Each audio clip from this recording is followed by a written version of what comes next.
I woke up at 6:30 that Tuesday morning to find a neon orange sticker plastered across my windshield, and my truck gone from the driveway where I had parked it the night before.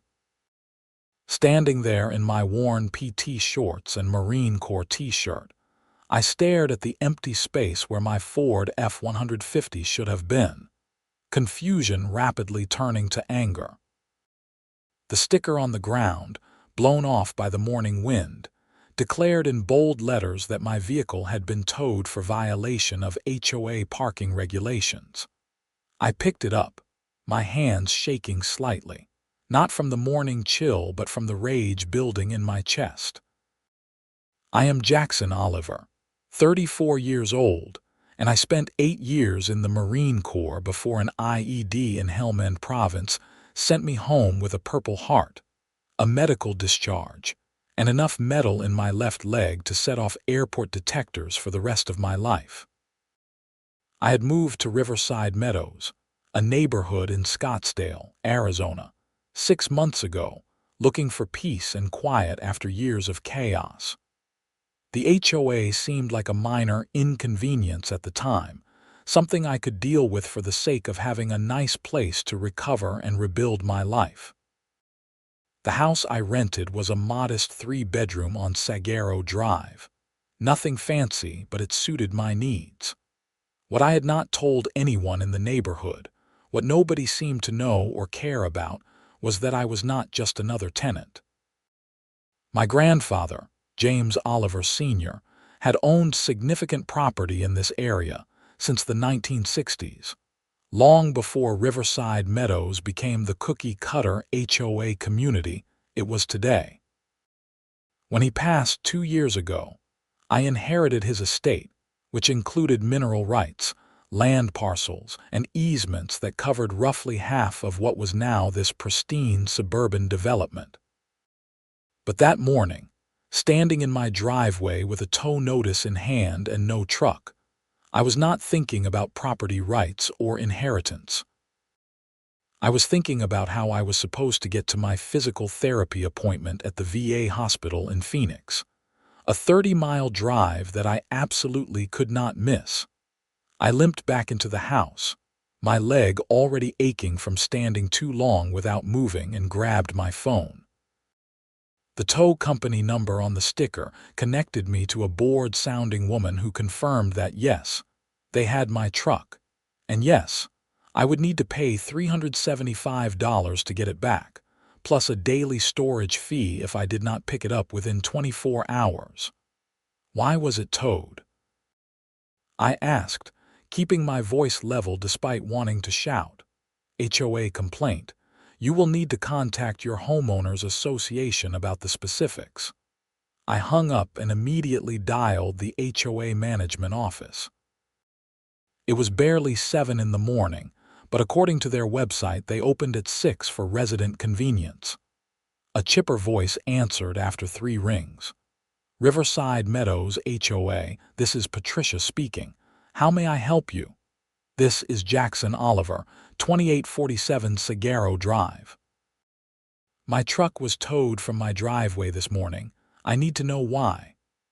There was a pause, some keyboard clicking, and then Patricia's voice returned, slightly less chipper. Yes, Mr. Oliver, I see the work order here. Your vehicle was in violation of the new parking ordinance that went into effect last week. All vehicles must be parked in garages overnight. Driveway parking is prohibited between the hours of 10 p.m. and 6 a.m. I felt my jaw clench. I never received notice about any new parking ordinance. The notice was included in last month's HOA newsletter, which is sent via email to all residents. It was also posted on our website and on the community board at the mailbox center. I do not have an email on file with you.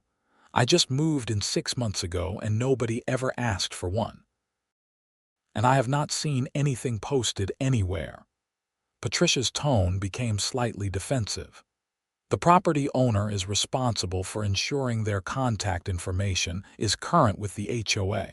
Since you are renting, your landlord should have forwarded you the information. My landlord is me. I own the property. Another pause.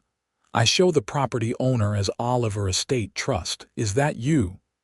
Yes, that is my family trust. I am the sole trustee, and I am telling you I never received any notice about this parking change.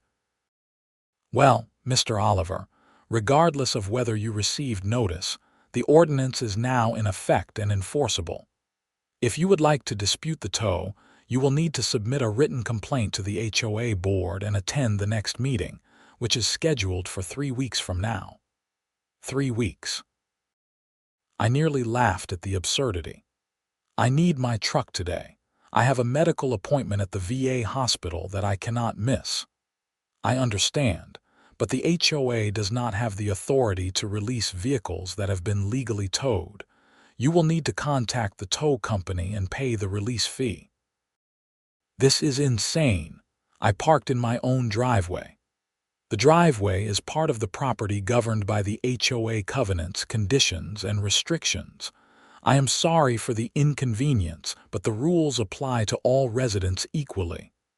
I hung up before I said something I would regret. My hands were shaking again, and I had to sit down on the couch to let the wave of anger pass. This was exactly the kind of bureaucratic nonsense I had hoped to avoid by moving to a quiet neighborhood. The HOA had seemed annoying but harmless when I first arrived. Now they were costing me hundreds of dollars and potentially my health care. I called an Uber to get to the VA hospital, wincing at the $43 fare. The appointment was for nerve pain management, something I dealt with daily thanks to the shrapnel and nerve damage in my leg. Missing it meant waiting another month for a reschedule, and another month of dealing with pain that sometimes made it hard to sleep or function normally. The therapist, a patient woman named Dr. Sarah Kim, noticed my mood immediately when I limped into her office 20 minutes late. "Rough morning?" she asked as I settled into the chair, stretching my bad leg out in front of me. I told her about the truck, the tow, the HOA. She listened while working on my leg, her expert fingers finding the pressure points that helped ease the constant ache. "Have you looked at the HOA documents for your property?" she asked. "There are usually provisions for medical accommodations. If you have mobility issues, they might be required to make exceptions." I did not think I needed accommodations for parking in my own driveway. I know it seems obvious, but HOAs can be tricky. My brother had issues with his intemp. Sometimes you have to explicitly invoke the Fair Housing Act or ADER requirements to get them to back off. I made a mental note to look into that.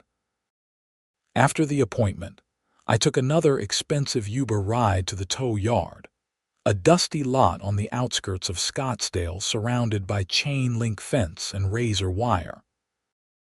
The woman at the window barely looked at me as she processed my payment, and 15 minutes later I was finally back in my truck, $375 poorer and significantly angrier than I had been that morning. When I got home, I did something I had been avoiding since moving in. I pulled out the boxes of documents from my grandfather's estate, the ones my lawyer had given me after probate closed. I had looked through them briefly when I first inherited everything, but the legal language had been dense and boring, and I had been more focused on recovering from my injuries and figuring out what to do with my life post-military. Now, sitting at my kitchen table with the papers spread out in front of me, I started reading more carefully. The Oliver Estate Trust owned 14 separate parcels of land in this area, totaling about 63 acres. Most of it had been sold off in the early 2000s to developers, but my grandfather had retained certain rights: mineral rights, water rights, easement rights for access roads that cut through several properties. What caught my attention was a deed restriction from 1967, when my grandfather had sold a large parcel to a developer. The restriction specified that any homes built on the property would have perpetual easement access via certain roads, and that the underlying land ownership would remain with the Oliver estate for any property rights not explicitly related to residential housing structures. I was not a lawyer, but I had learned enough about property law in the past 2 years dealing with the estate to understand that this was potentially significant. If the HOA was built on land that still had my family's deed restrictions on it, they might not have the authority to enforce certain rules. I spent the next 3 hours going down a research rabbit hole, cross-referencing property records on the Maricopa County Assessor website with the documents from my grandfather's estate. What I discovered made me sit back in my chair and laugh for the first time that day. Riverside Meadows HOA, in all its bureaucratic glory, sat on land that was subject to multiple deed restrictions and easements held by the Oliver Estate Trust. Roughly 42 of the 87 homes in the neighborhood, including several of the streets and the common areas, were built on parcels that my grandfather had sold with specific restrictions. Those restrictions included clauses about access rights, usage rights, and most importantly, a clause that stated the Oliver estate retained the right to approve or disapprove any additional encumbrances or restrictions placed upon the use of driveways, parking areas, or vehicle access points. In other words, the HOA needed my permission to enforce parking restrictions on nearly half the neighborhood, and they had definitely not asked for it. I called my lawyer, Marcus Brennan, a sharp guy in his 50s who had handled my grandfather's estate with efficiency and patience. He listened while I explained the situation, and I could hear the interest in his voice when I described what I had found in the documents. "Send me everything you have got," he said. Photos of the documents, the property records, the HOA notice about the parking ban. I will need to review it carefully, but if what you are saying is accurate, the HOA may have seriously overstepped. What are my options? Well, first we send them a cease and desist. Inform them that they cannot enforce parking restrictions on properties subject to the Oliver estate deed restrictions without your consent. If they ignore that, we can file for an injunction and possibly sue for damages. The illegal tow of your vehicle gives us a good starting point for demonstrating harm. How long will this take? The cease and desist letter I can have out by tomorrow. Their response will determine the timeline after that. But Jackson, I have to ask, what is your end game here? Are you looking to just get your tow fees back? Or is there something bigger you are thinking about? I thought about that for a moment, watching through my kitchen window as my neighbor across the street washed his car in his driveway. His name was Robert, a friendly guy in his 60s who had mentioned to me once that he thought the HOA was getting too aggressive with their rules. "I want them to back off," I said. "Not just from me, but from everyone." This neighborhood was supposed to be a place where people could live their lives without someone breathing down their necks about every little thing. My grandfather sold this land for people to build homes on, not to create some kind of suburban police state. Marcus chuckled. "I will see what I can do. Send me those documents." I spent the rest of the afternoon scanning and photographing everything, then emailed it all to Marcus. By evening, I was exhausted, my leg throbbing despite the therapy session, but I felt better than I had that morning. I had a plan, and more importantly, I had leverage. The next day, I was working on some freelance IT consulting from home when someone rang my doorbell. I opened it to find a woman in her mid-40s standing on my porch, wearing white capri pants, a floral blouse, and an expression that suggested she had just smelled something unpleasant. "Can I help you?" I asked. "I am Karen Sutherland, president of the Riverside Meadows HOA board. I wanted to speak with you about your conversation with our office yesterday. Of course her name was Karen. The universe had a sense of humor. "Sure, come in." She stepped inside, her eyes immediately scanning my living room with barely concealed judgment. I had not decorated much, mostly just practical furniture and some Marine Corps memorabilia on the walls. A few moving boxes were still stacked in the corner, contents I had not found a place for yet. "Mr. Oliver, I understand you were upset about your vehicle being towed yesterday." Upset is one way to put it. I want you to understand that the parking ordinance was passed by a majority vote of the board after numerous complaints from residents about vehicles cluttering driveways and streets. We have standards to maintain in this community. Standards that nobody informed me about. Karen's smile was tight and condescending. As Patricia explained, the information was distributed through multiple channels. It is not the HOA's responsibility to ensure that each individual resident reads their communications. It actually is, if you are going to enforce rules that cost people hundreds of dollars. But that is not really the issue here. Oh, what is the issue? The issue is that the HOA does not have the legal authority to enforce parking restrictions on my property. Her expression shifted slightly, confusion mixing with irritation. "Mr. Oliver, when you purchased your home, you agreed to abide by the HOA covenants, conditions, and restrictions. Those are legally binding. I did not purchase the home. I inherited the property through my family's estate. And that estate has certain rights that supersede HOA authority. That is not how it works. Actually, it is. You are going to receive a letter from my attorney explaining it in detail. But the short version is this. My family has held deed restrictions on significant portions of this neighborhood since the 1960s. Those restrictions give me approval authority over parking and access rules. The HOA passed its new ordinance without my consent, which means it is not enforceable on my property or on about half the properties in this neighborhood. Karen's face had gone from condescending to outright hostile. That is absurd. This HOA has been in place since 2005.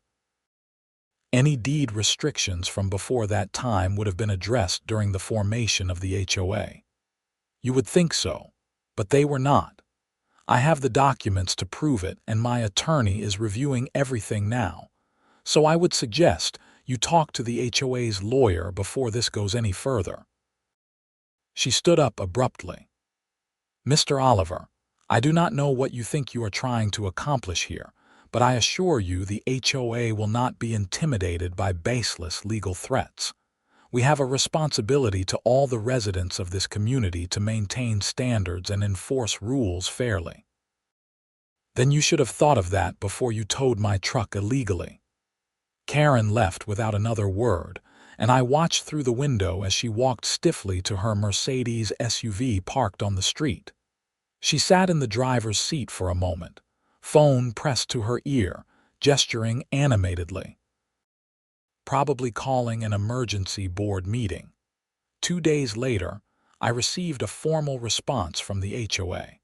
Not to me directly, but to Marcus, who forwarded it to me with a note that said, "This is going to be fun." The letter, signed by Karen Sutherland and the HOA's attorney, a man named Gerald Phillips from a firm in Phoenix, stated that the HOA categorically rejected my claims about deed restrictions and demanded that I comply with all community rules including the parking ordinance. Failure to comply would result in additional fines and potential legal action. Marcus called me that afternoon.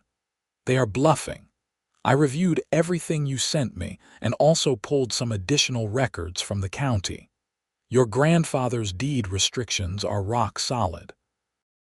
They were recorded properly, they were never released or terminated, and they absolutely apply to the current properties. The HOA either did not do their due diligence when they formed, or they did and chose to ignore it. So what is next?"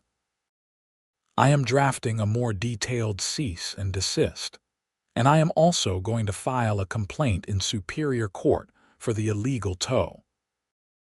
We are asking for the return of your tow fees, compensation for your time and distress, and a declaratory judgment that the parking ordinance is not enforceable on properties subject to the Oliver Estate restrictions.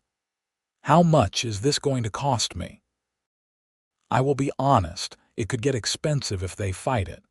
But given the strength of your position, I think they will settle once they realize we are serious. And if they do not, we can potentially recover attorney fees as part of the judgment. Do it. The complaint was filed the following week. I knew it had been served when Karen showed up at my door again, this time with 2 other people. One was a man in his 50s wearing a golf shirt and khakis, who introduced himself as Richard Chen, the vice president of the HOA board. The other was a younger woman, maybe early 30s, who Karen introduced as Melissa Harper, the board secretary. Mr. Oliver, this lawsuit is completely unnecessary, Karen said, her voice strained. If you had concerns about the parking ordinance, you should have brought them to the board through proper channels instead of immediately running to a lawyer. I did bring them to your office. I was told to file a written complaint and wait 3 weeks for a board meeting. Meanwhile, I was out nearly $400 and almost missed a medical appointment at the VA hospital. Richard stepped forward, his tone more conciliatory than Karen's. We understand your frustration, and we are prepared to reimburse you for the tow fees if you are willing to drop the lawsuit and work with us on a compromise. What kind of compromise? We could add language to the parking ordinance that provides exemptions for medical situations. If you need to park in your driveway for mobility reasons related to your disability, we can make an accommodation. That does not address the underlying legal issue, which is that you do not have the authority to restrict parking on my property at all. Melissa spoke for the first time, her voice nervous. We consulted with our attorney. He says your deed restriction claims are questionable at best. He thinks the HOA formation documents would have superseded any previous restrictions. Then you should fire your attorney because he is wrong. My lawyer pulled the records. The restrictions were never released, and the HOA formation documents do not even mention them, which means either nobody checked or somebody knew and buried it. Karen's face flushed red. That is a very serious accusation. It is a factual observation. Look, I do not want to spend months in court over this any more than you do. But I am not going to accept being pushed around by an HOA that thinks it can do whatever it wants without consequences. You towed my truck illegally. You refused to make it right. And now you are going to deal with the legal system. They left, and I could hear Karen's raised voice in the driveway before car doors slammed and they drove away. Over the next few weeks, things escalated. The HOA filed a response to my lawsuit, denying all claims and filing a counterclaim alleging that I was attempting to extort the HOA and undermine the community. Marcus called it a garbage legal tactic designed to intimidate me into settling. Meanwhile, I started getting notices from the HOA about various alleged violations of community rules.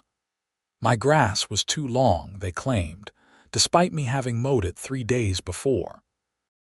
I had not brought my trash cans in from the curb within the required 12-hour window, they said, even though I had. My house numbers were not visible enough from the street. The mailbox post needed repainting.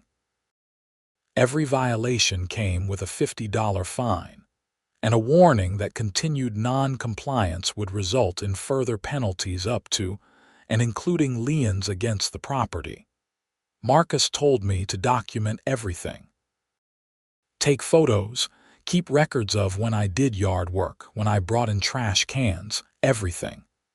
They are trying to build a narrative that you are a problem resident who does not follow rules. It is petty, but we need to be able to counter it. I did more than document.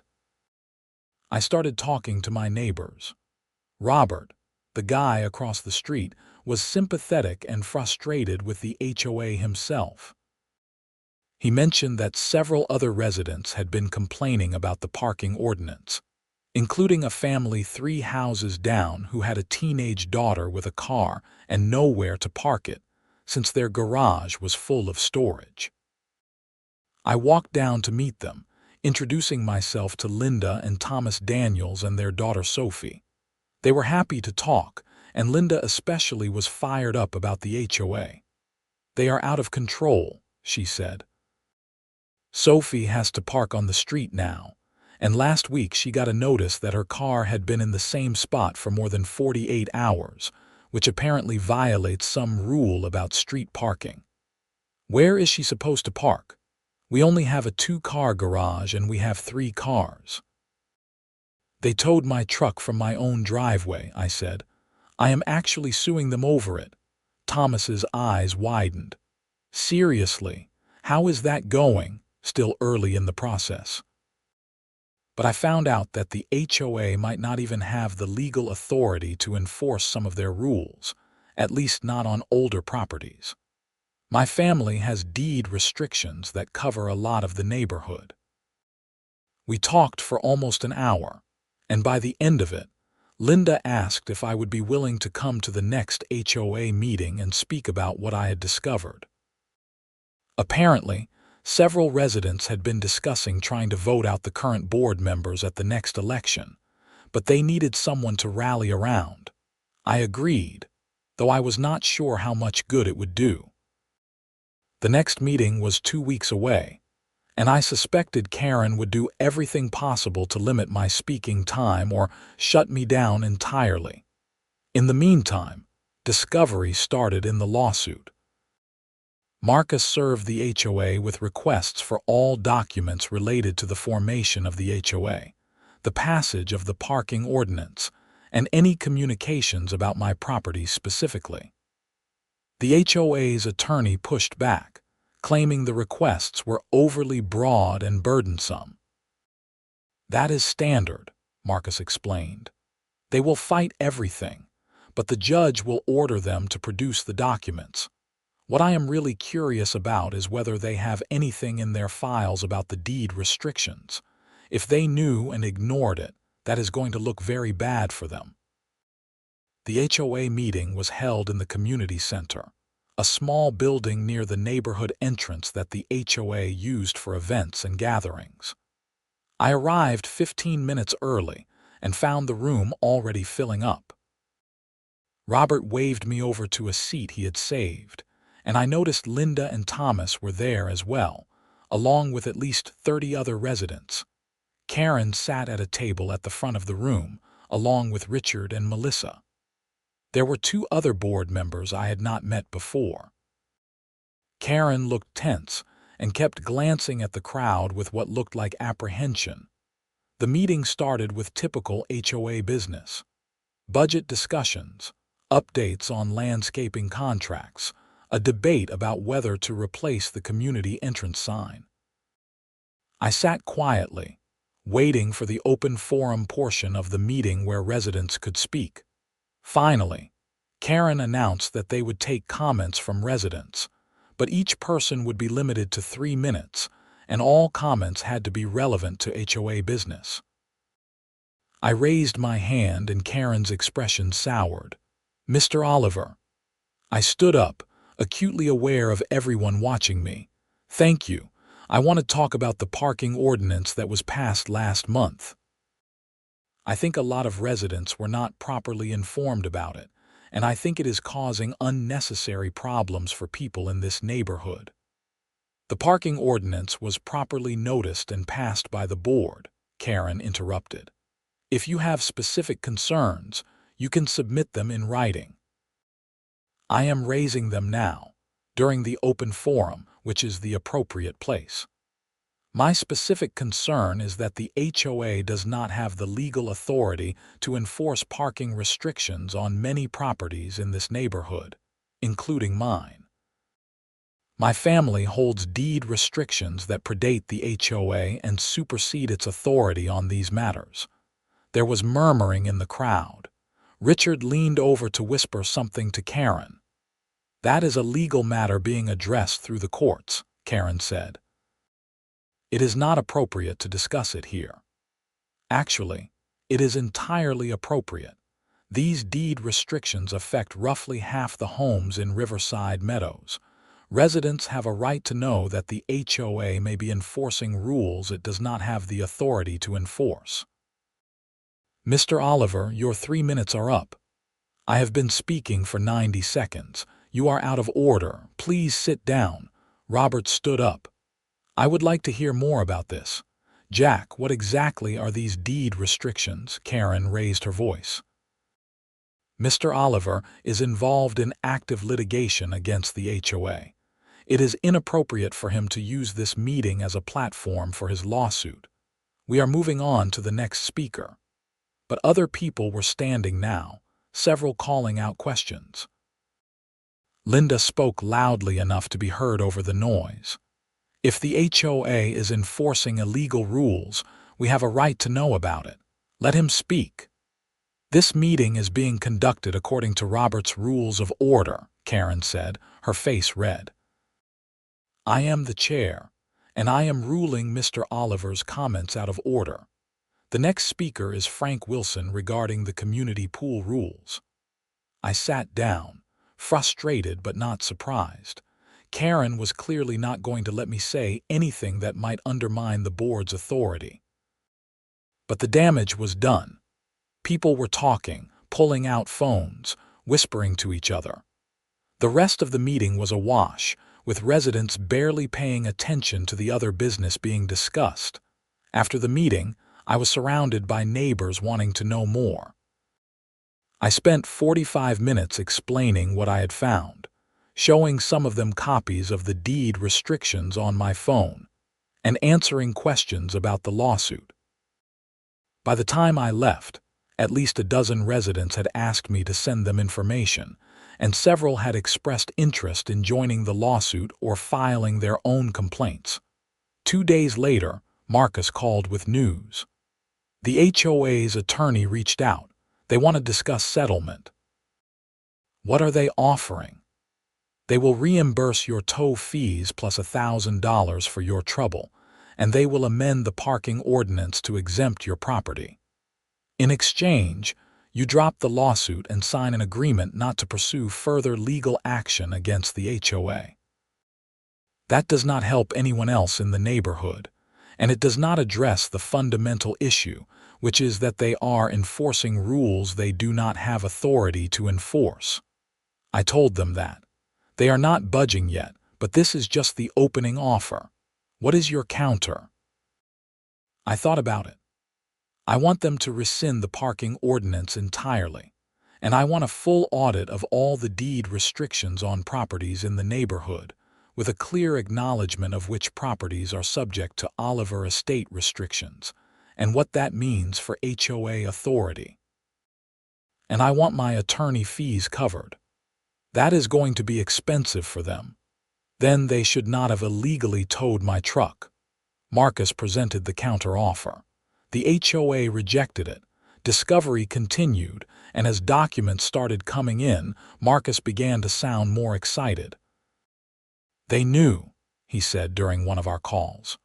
"Or at least, they should have known. The title company that did the work for the HOA formation flagged the deed restrictions in a preliminary report, but it looks like the board at the time, or maybe the developer, decided to proceed anyway.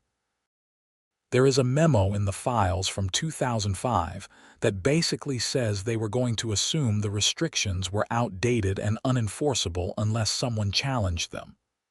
So they gambled that nobody would notice or care. Exactly. And for 20 years, they were right. But now you have noticed, and you do care, and they are in trouble. The trouble got worse for them when 3 other residents, after consulting with their own attorneys, filed a class action lawsuit against the HOA. The suit alleged that the HOA had been improperly enforcing rules on properties subject to deed restrictions, and sought damages for every fine and penalty assessed against those properties over the past several years. Karen tried to contain the situation by calling an emergency board meeting and proposing a moratorium on the parking ordinance until the legal issues were resolved. But by then, the damage to the board's credibility was done. A group of residents, led by Linda Daniels, organized a petition to hold a special election to recall the entire board and replace them with new members. I stayed out of that fight, mostly. I signed the petition, but I made it clear I was not interested in being on the board myself. I had enough to deal with managing my own property and recovering from my injuries.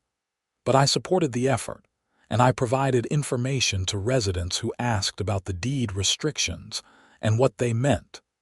The recall election happened 6 weeks after the HOA meeting. The turnout was the highest the neighborhood had ever seen, and all 5 sitting board members were voted out. The new board included Linda Daniels as president, Robert as vice president, and 3 other residents who had been vocal critics of the old regime. One of the first acts of the new board was to formally rescind the parking ordinance. The second was to settle the lawsuit. I got my tow fees back, plus $5,000 for damages and attorney fees. The class action settled for a larger amount, with affected residents receiving refunds of improper fines and a commitment from the HOA to conduct a full audit of all properties and deed restrictions. But that was not the end of the story. As Marcus and I continued digging into the property records and the history of Riverside Meadows, we discovered something troubling. The developer who had built the neighborhood, a company called Sun State Homes, had been aware of the Oliver Estate deed restrictions, but had deliberately obscured them during the sales process. Several homeowners had been told that the HOA had full authority over their properties, when in fact that was not legally true. More concerning, we found evidence that the original HOA board, which had included 2 Sun State executives, had used HOA funds to pay for legal opinions that supported their position that the deed restrictions were unenforceable, without disclosing the conflict of interest or giving homeowners the full picture. This could be fraud, Marcus said. If they knowingly misrepresented the HOA's authority to induce people to buy homes, that is potentially criminal.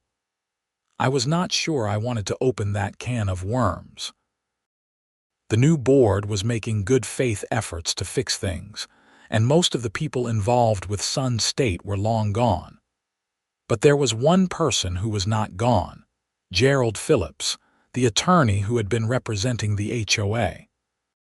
He had also been the attorney for Sun State Homes and had been involved in the original formation of the HOA. Marcus was convinced Phillips had known about the issues with the deed restrictions from the beginning and had advised his clients to ignore them. At a minimum, he committed legal malpractice.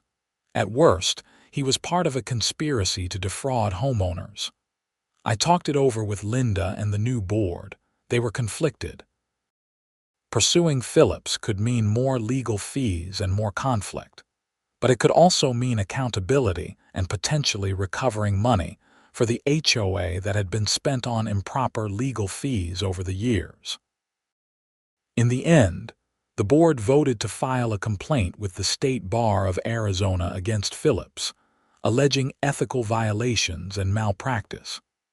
They also authorized Marcus to investigate potential civil claims. Phillips responded by threatening to sue me personally for defamation and harassment. Marcus called it a slap suit, a strategic lawsuit against public participation designed to silence critics through the threat of expensive litigation. He will not follow through, Marcus said. He knows he is in the wrong. But if he does sue, We will file an anti-SLAPP motion and go after him for attorney fees." Phillips did not sue. Instead, he quietly resigned from representing the HOA and moved his practice focus to commercial real estate, away from HOA work. The state bar investigation was still pending, but Marcus was optimistic that at a minimum, Phillips would face sanctions. Through all of this, I was just trying to live my life. The constant stress of the legal battles was not great for my recovery, and there were days when the pain in my leg flared up badly enough that I could barely walk. But I also felt a sense of purpose I had not felt since leaving the Marines. I was fighting for something that mattered, not just for myself but for my neighbors and my community. One afternoon, about 4 months after the whole thing started, I was sitting on my porch when a car pulled up and an older couple got out. They walked up my driveway hesitantly and the man called out to me, "Are you Jackson Oliver?" "I am." "I am David Morrison and this is my wife Patricia. We live over on Mesquite Court. We just wanted to say thank you." I stood up, shaking their hands. "Thank you for what?" "For standing up to the HOA," Patricia said. "We have been living here for 8 years and the board had become unbearable. All the petty rules, the fines, the constant harassment. David wanted to move, but we love our home. What you did, fighting back and exposing what they were doing, it changed everything. The new board is reasonable. We can actually enjoy living here now." We talked for a while, and they were not the only ones. Over the next few weeks, several neighbors stopped by to express similar sentiments. Some brought baked goods. One family invited me to a barbecue, and I started to feel like I was actually part of a community, rather than just a guy living in a house surrounded by strangers. The new HOA board was indeed more reasonable. They kept the rules that made sense, like maintaining yards and not leaving trash cans out permanently. But they dropped the aggressive enforcement tactics and focused on actually serving residents rather than policing them. The parking ordinance stayed rescinded, and people were free to park in their driveways without fear of tow trucks showing up in the middle of the night. I also started getting to know my neighbors better. Robert and I became friends, often sitting on one of our porches in the evening talking about sports or politics or nothing in particular. Linda and Thomas invited me over for dinner several times, and their daughter Sophie was bright and funny and reminded me of my younger sister. As for Karen Sutherland and the old board, they mostly disappeared from neighborhood life. Karen moved away a few months after the recall, selling her house and relocating to somewhere in California, according to the neighborhood gossip. I never spoke to her again after that contentious HOA meeting. The class action lawsuit had uncovered that, under Karen's leadership, the HOA had collected over $100,000 in improper fines and fees over a 5-year period. The settlement returned most of that money to affected homeowners, but it raised questions about where the money had gone in the meantime. The HOA's finances had been a mess, with poor record keeping and several questionable expenses. The new board hired a forensic accountant to review the books. What they found was troubling enough that they referred the matter to the Maricopa County Attorney's Office.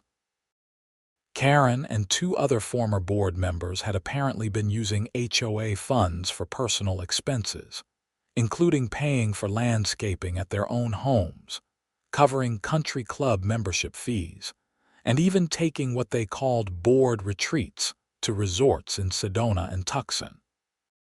The amounts were not huge, maybe $30,000 total over several years, but it was still theft.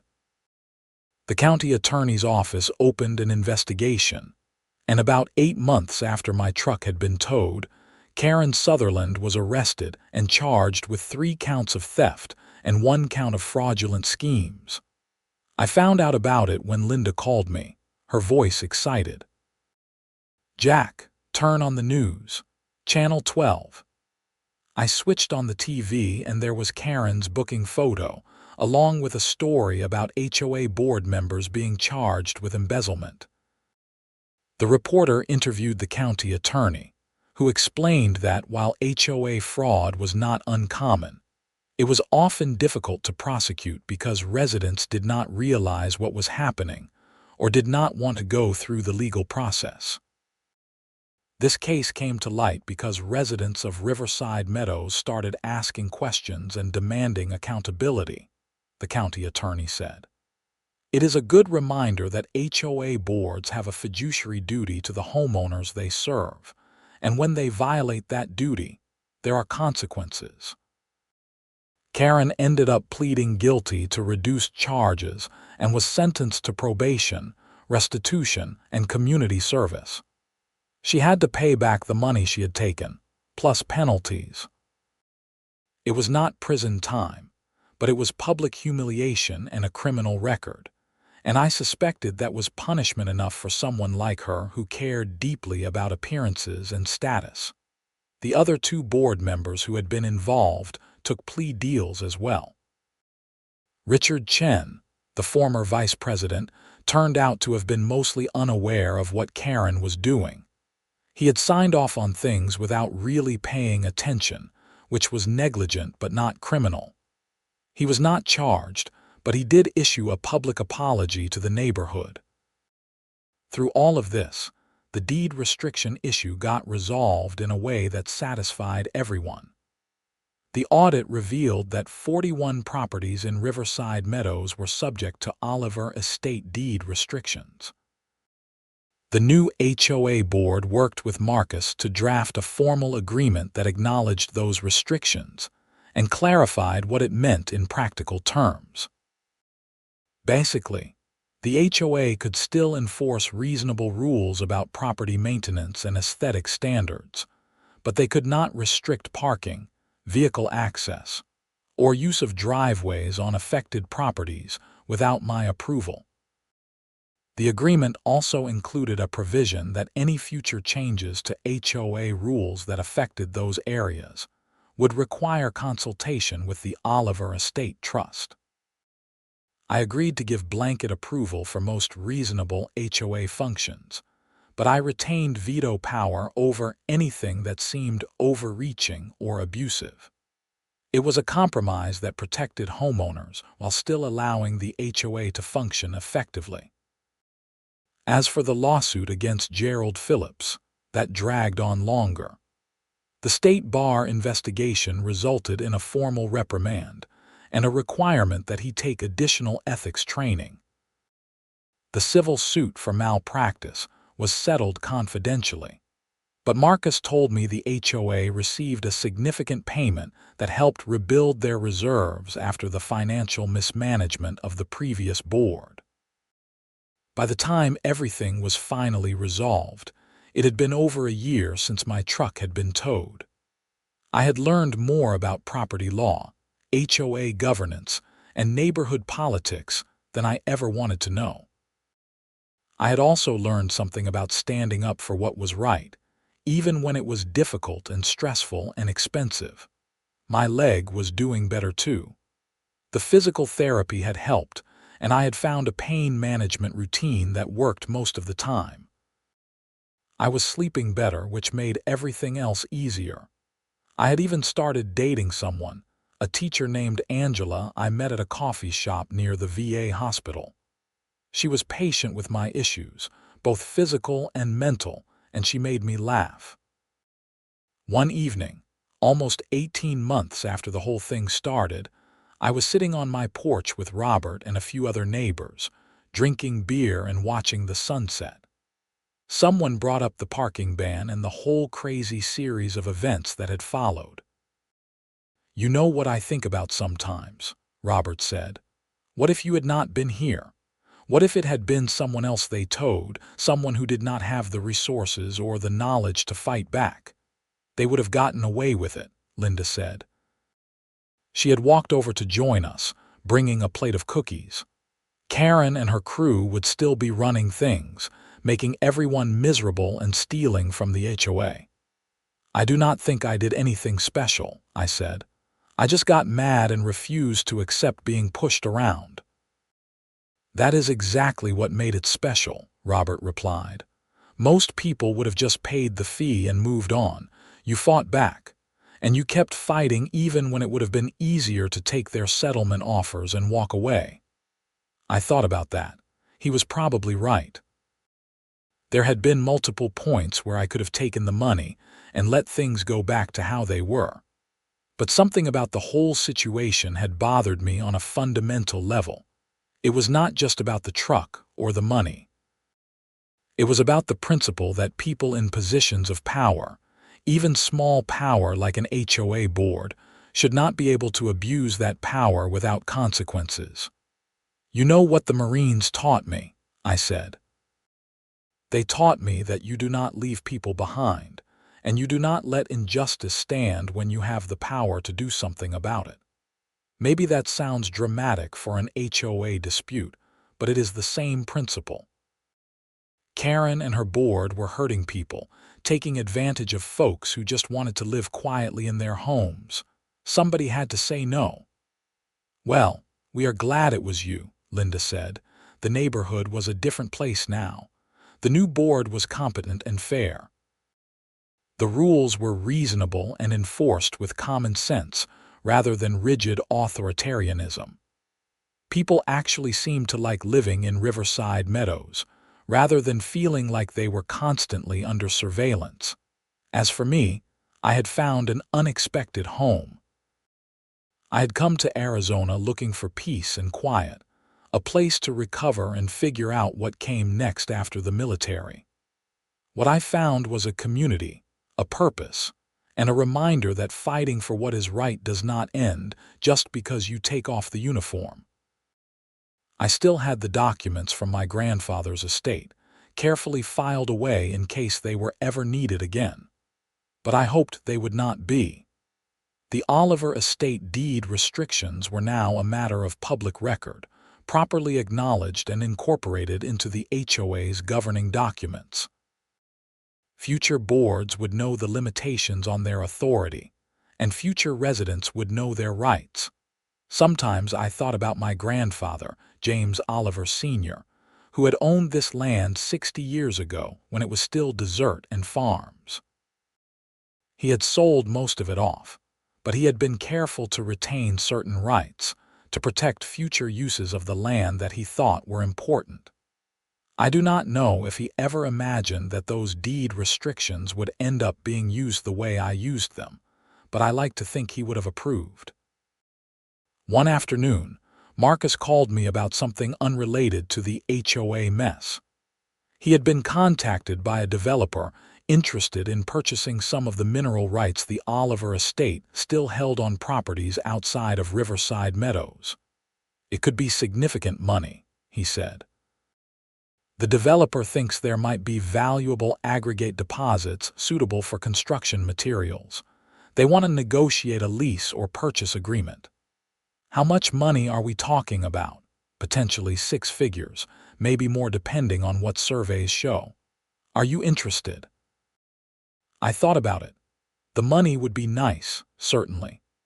But I had learned over the past year that having resources also meant having responsibility. The deed restrictions my grandfather had left were not just legal documents, they were a kind of trust. He had protected certain rights because he thought they mattered, and now that trust had passed to me. "Tell them I will consider it, but I want to know exactly what they are planning to do and what the environmental impact will be.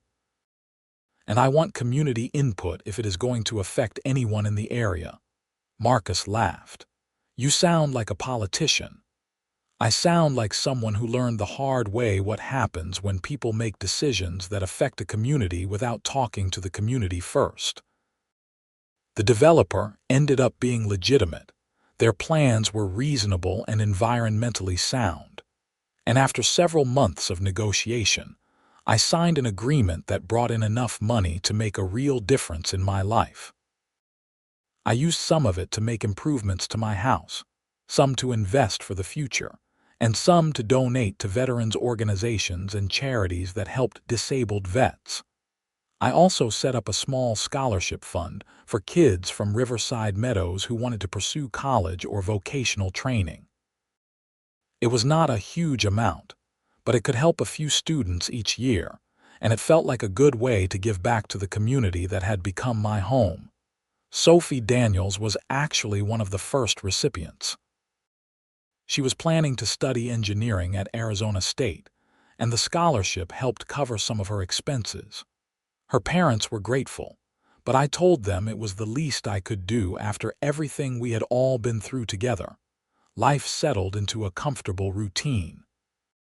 I continued my physical therapy, kept up with my VA appointments, and gradually built a life that felt normal and sustainable. The pain never completely went away, but I learned to manage it. The memories of combat and the things I had seen overseas still haunted me sometimes, but they became less frequent and less intense as time went on. Angela and I got serious. She moved in with me after about a year of dating, and we talked about getting married. She loved the neighborhood, got along great with the neighbors, and even joined the HOA board for a term as treasurer, helping to continue the reforms and keep the finances transparent and clean. Robert retired from his job as an engineer and spent more time on his hobbies, including woodworking. He made me a beautiful desk for my home office, crafted from mesquite wood with intricate inlays. It was his way of saying thanks, he said, for everything that had happened. The Daniels family became close friends. Linda was one of those people who made everything better just by being around, always organizing neighborhood events and making sure everyone felt included. Thomas was quiet but thoughtful, the kind of guy you wanted on your side in any situation. As time passed, the story of the HOA battle became neighborhood legend, the kind of thing people told new residents about when they moved in. It was usually framed as a cautionary tale about the importance of good governance and standing up to abuse of power, though some versions got more dramatic and exaggerated than the reality had been. I did not mind. If the story helped people remember to pay attention to their HOA boards and demand accountability, that was a good thing. Too many neighborhoods had dealt with corrupt or incompetent boards because residents just did not want to deal with the hassle of getting involved. Riverside Meadows had learned that lesson the hard way, but they had learned it. 3 years after my truck was towed, I was at a neighborhood barbecue when a young couple approached me. They had just bought a house on Saguaro Drive, a few doors down from mine. "Are you Jackson Oliver?" The woman asked. "I am. I am Emily, and this is my husband Marcus. We just moved in last month. Everyone has been telling us about what happened with the old HOA board." "Ancient history at this point," I said. "Maybe, but it is one of the reasons we bought here." When we were looking at houses, we researched the HOA before making an offer. Riverside Meadows has a reputation now for being well-run and fair. That mattered to us. So, thank you. It was moments like that that made everything worthwhile. The stress, the legal fees, the conflict, all of it had led to something better. Not perfect, but better. I sometimes wondered what would have happened if I had not inherited the property, if I had not had the deed restrictions to back up my fight against the HOA. Probably I would have paid the tow fee, grumbled about it, and moved on. Karen and her board would still be in power, still abusing their authority, still stealing from the homeowners they were supposed to serve. But I did have those deed restrictions, and I did fight back, and it made a difference. Not just for me, but for everyone in the neighborhood. That was the real lesson. One person standing up, refusing to accept injustice, could change things. It was not easy, and it was not always fun, but it mattered. Angela and I eventually did get married, a small ceremony in our backyard with neighbors and friends in attendance. Robert was my best man, and Linda helped coordinate everything. It was perfect, low-key and meaningful, surrounded by people who had become family. We talked about starting a family of our own, maybe in a year or two. The neighborhood would be a good place to raise kids, I thought. Safe, friendly, with good schools and a community that actually functioned like a community should. My leg still bothered me, probably always would. But I had learned to adapt, to work around the limitations, to focus on what I could do rather than what I could not. The Marines had taught me that too. Adapt and overcome. Improvise when necessary. Never quit. The Oliver Estate Trust continued to manage the various property rights my grandfather had left behind. I worked with Marcus the attorney, who had become a friend as well as a legal advisor, to make sure everything was handled properly and ethically.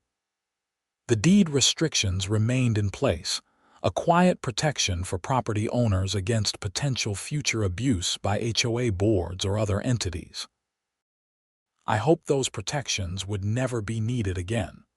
The current board was good, and the neighborhood had learned its lesson about accountability and transparency.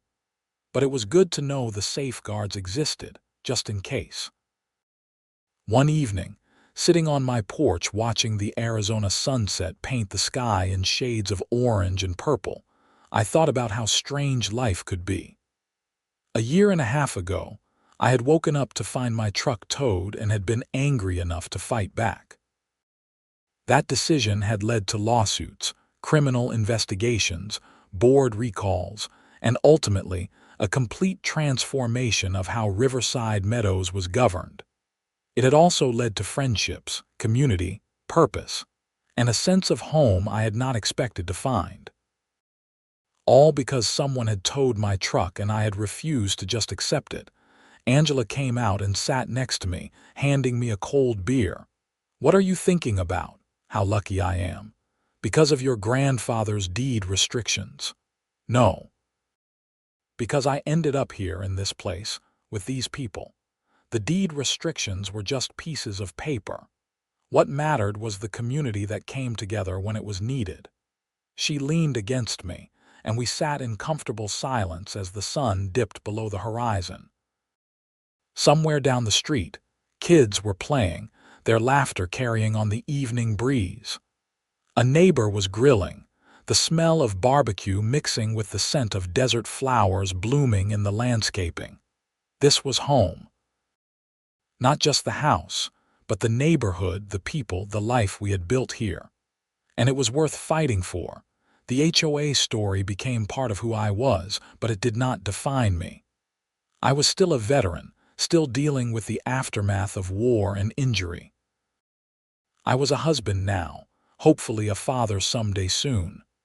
I was a neighbor, a friend, a member of a community. The deed restrictions my grandfather had left me were important, but they were not the most valuable part of his legacy. The real legacy was the reminder that land and property are not just commodities to be bought and sold. They are places where people live, where communities form, where life happens. And those places deserve to be protected, not just legally but actively, by people willing to stand up when necessary. I would never forget walking out to find my truck gone, the anger and frustration of that morning.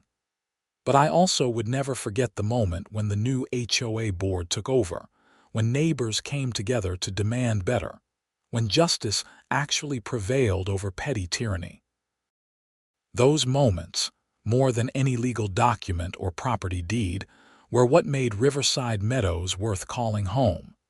And they were worth every bit of the fight it had taken to get there. The story did not end with a dramatic courtroom victory or a single moment of triumph. It ended with quiet evenings on the porch, with neighborhood barbecues and kids playing in the street, with an HOA that actually served its residents instead of harassing them. It ended with normal life, which was exactly what I had been fighting for all along. Sometimes the best victories are the ones that let everyone else forget there was ever a battle. Riverside Meadows had moved on from the Karen Sutherland era, from the parking bans and illegal tows and financial mismanagement. The neighborhood was just a nice place to live now, which was exactly how it should be. As for me, I had found my place in the world after the Marines. It was not what I had expected, not the quiet retirement I had thought I wanted.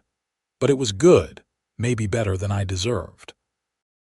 I had purpose, community, love, and a future that looked bright despite all the darkness I had been through.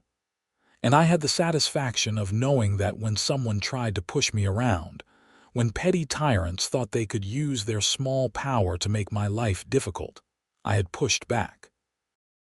Not just for myself, but for everyone who had been pushed around before me, and everyone who might have been pushed around in the future. That was worth more than any amount of money or property. That was the real inheritance my grandfather had left me. The understanding that some things are worth fighting for, and the resources to do it when necessary. The sun had fully set now, stars beginning to appear in the darkening sky. Angela was falling asleep against my shoulder, and I could hear Robert's laugh from a few houses down where he was having his own evening gathering. I took a sip of beer and smiled. Life was good. Not perfect, never perfect, but good. And that was enough. This was home.